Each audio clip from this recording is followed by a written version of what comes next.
Good afternoon, everybody. I'm Alex Hurley of the Rye Civic League, and we are standing on the Rye Town Green. It has a very interesting history here adjacent to the cemetery, and I'll be telling you about that after we hear about the top 10 in Rye for the Civic News. So I will now turn it over to Stephen and Elsie. Hi, so I'm Elsie DeBella. I'm the newest member of Rye Civic League. Board member. Board member, exactly. So I'm going to start the top 10. Roughly 1/3 of Rye participated in the town election, compared to Northampton and Greenland, which were at 27 and 25%, so that's pretty good at 33. We did have one recount for ZBA, the one-year position, where one vote was removed and 2 votes were added to the other candidate, but the results stood. About 1 to 2% of Rye Water District's customer attended the annual meeting and approved a $2.7 million budget. Any Rye residents that are interested in the PDA plans to expand cargo business at Pease, we have some links for that in the newsletter. The town actually has started renovations by demolishing the interior of the TD Bank. They received only one bid for phase 1, which is actually over budget. Again, there's some information on the Civic League newsletter that you can read about that.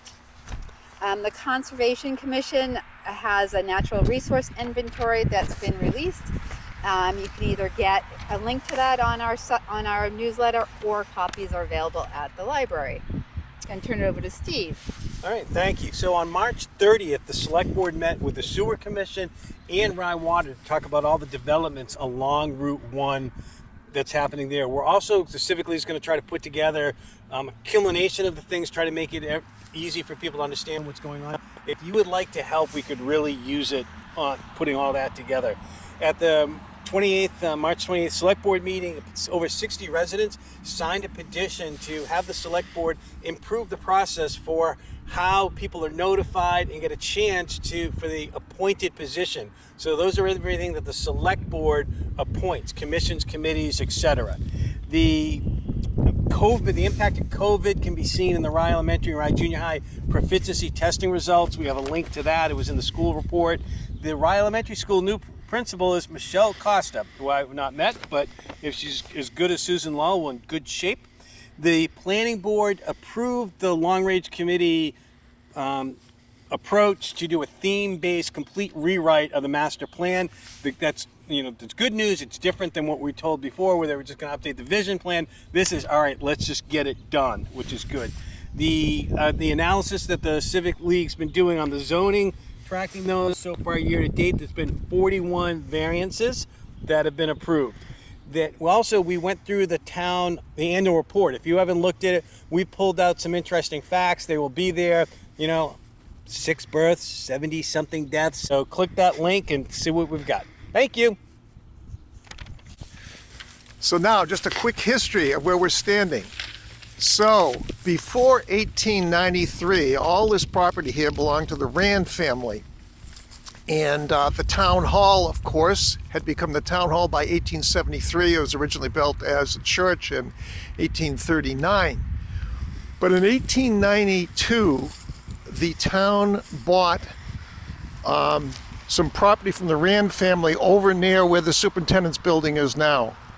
Prior to that, the only public burying ground in Rye was the old graves that you find from the early 1800s up in back of the church. A very lovely place to walk, and people were still buying plots there as early this century. So 1893, we have the beginning of the Rye Central Cemetery over there, and then it begins to expand towards Central Road. The last acquisition coming in this direction was the Bartlett acquisition, which is just on the other side of these maple trees here. That was in 1938.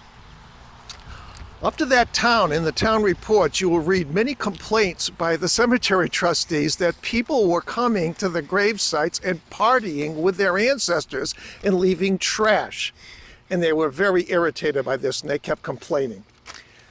So, in the same year, 1938, the Parsons family of 1 Central Road, this is the same Parsons of Langdon Parsons, who had written the history of Rye in 1905, They donated this piece of land, not part of the Central Cemetery, but a piece of land that they owned, as a town green. And that is why there is a flagpole in the middle of it today and a small stage. And so it began to be used as a green. When parades started to happen, maybe in the 1960s, but certainly in the 1970s for the 4th of July, the parades would start at the junior high and they would end up here, appropriately, at the town green, where speeches would be given and there would be other activities.